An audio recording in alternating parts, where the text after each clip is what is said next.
In Alamo Heights, Texas, one of the state's most affluent neighborhoods, Suzanne Simpson seemed to have it all. At 51, she was a top luxury real estate agent, a dedicated mother to 4 children, and a woman known for her boundless energy and kindness. Friends describe her as someone who effortlessly juggled marathon training, a demanding career, and motherhood, all with a smile. She was a picture of success and happiness.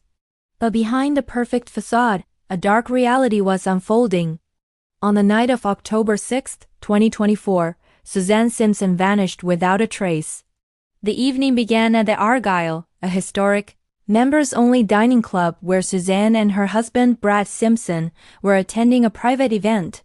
What should have been a pleasant night out quickly turned sour. Multiple witnesses later told police they saw the couple engaged in a heated argument that became uncomfortably loud. The couple's 5-year-old daughter, who was with them, would later reveal a horrifying detail. She saw her father, Brad, push her mother against a wall and strike her. Shaken, Suzanne left the party with her young daughter around 8:30 p.m. Surveillance cameras tracked her next moves. First, a brief stop at a grocery store, then a visit to a friend's house, perhaps seeking refuge. By 9:16 p.m., the situation had escalated dramatically. Suzanne made a desperate phone call to her mother. In a panicked voice, she said Brad had assaulted her again and that she was in severe pain.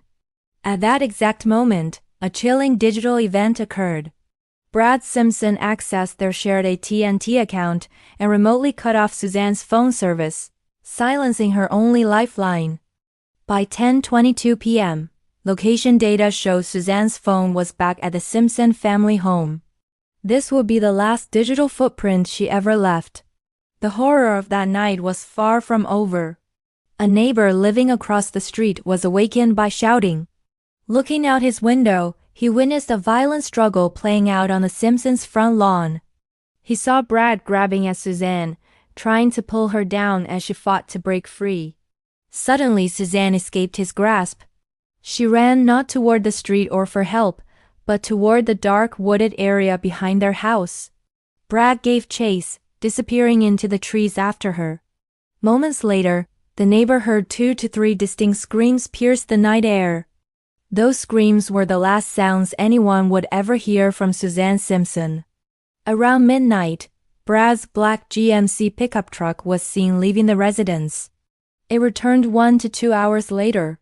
From this point on, Brad's actions became a calculated, disturbing sequence of events aimed at covering his tracks. Investigators would later piece together a chilling timeline using surveillance footage, license plate readers, phone data, and store receipts. His phone was repeatedly cycled on and off, entering lockdown mode to prevent tracking. He was caught on camera transporting large, mysterious objects wrapped under a blue tarp in the bed of his truck. He made a series of cash purchases: cement, heavy-duty trash bags, disinfectant, and insect repellent. His movements led him to multiple dump sites across the area.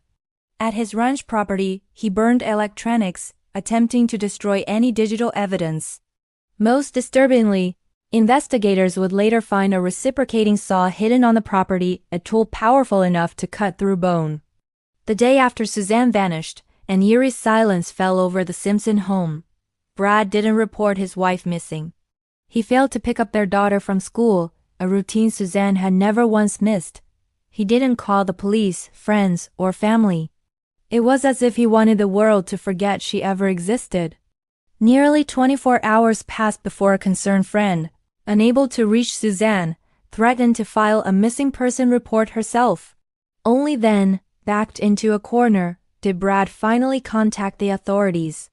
He left a voicemail for the police, weaving a clumsy lie.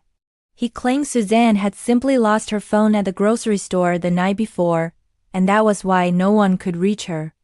But his story began to unravel almost immediately. Investigators uncovered a troubling history of abuse, financial strain within the marriage, and Brad's controlling behavior. They learned of chilling warnings Suzanne herself had given just months before she disappeared. She had confided in her banker, telling them that if she ever went missing, they should look for her in a lake. It was a premonition that painted a grim picture of her life at home. 1 month after her disappearance, despite the absence of a body, Brad Simpson was formally charged with the murder of his wife.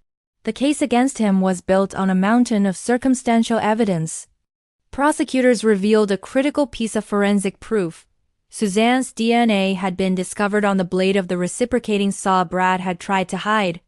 The state's argument was clear: the law does not reward a killer for successfully disposing of their victim's body. In April of 2025, a judge ruled that there was sufficient evidence for the case to proceed to trial. As of today, 1 year after she vanished, Suzanne Simpson's body has still not been found. Her daughter, Chandler, has emerged as a powerful voice, transforming her family's tragedy into a crusade for justice.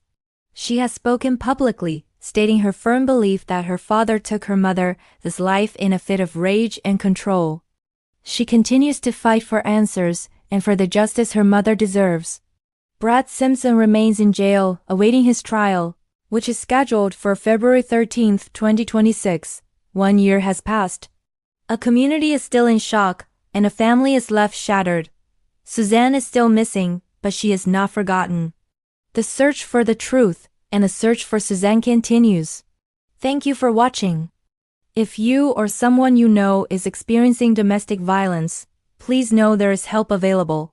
We'll leave resources in the description below. Please subscribe for more updates on this and other important cases.